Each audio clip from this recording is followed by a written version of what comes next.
Kien inawgurat ċentru ta' eċċellenza ġdid fiċ-ċentru tas-saħħa fil-Furjana li se joffri servizzi speċjalizzati fil-kura tal-għajnejn fosthom screening tal-glawkoma.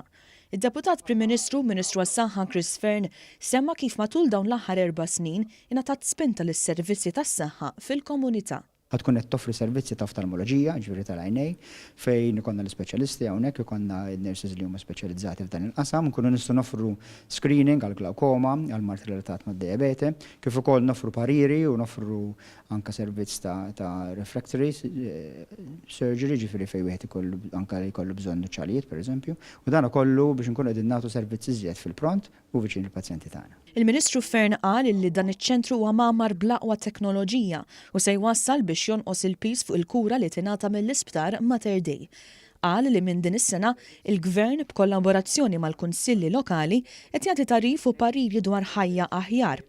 Il-kap eżekuttiv tal-kura primarja Roseanne Camilleri spjegat li fi żmien li ġej se jkun qed jitqassam fuljett bl-informazzjoni dwar il-kura tal-għajnejn. Barra minn hekk se jkun hawn ukoll kampanja edukattiva għaddejja minn hawnhekk fuq wieħed kif għandu jieħu ħsieb għajnejh u se jiġi ukoll spjegat fid-dettall għaliex għandu bżonn wieħed jagħmel din it-tip ta' kura.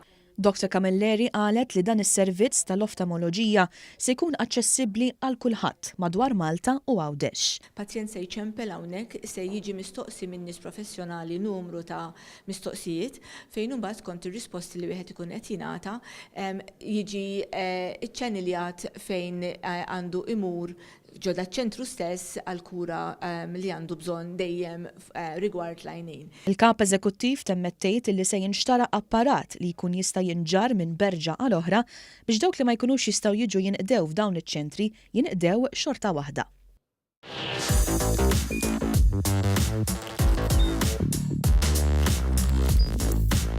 Idħol fuq one.com.mt u hemmhekk tista' tara l-programmi kollha li jxandru fuq One permezz ta' One Play.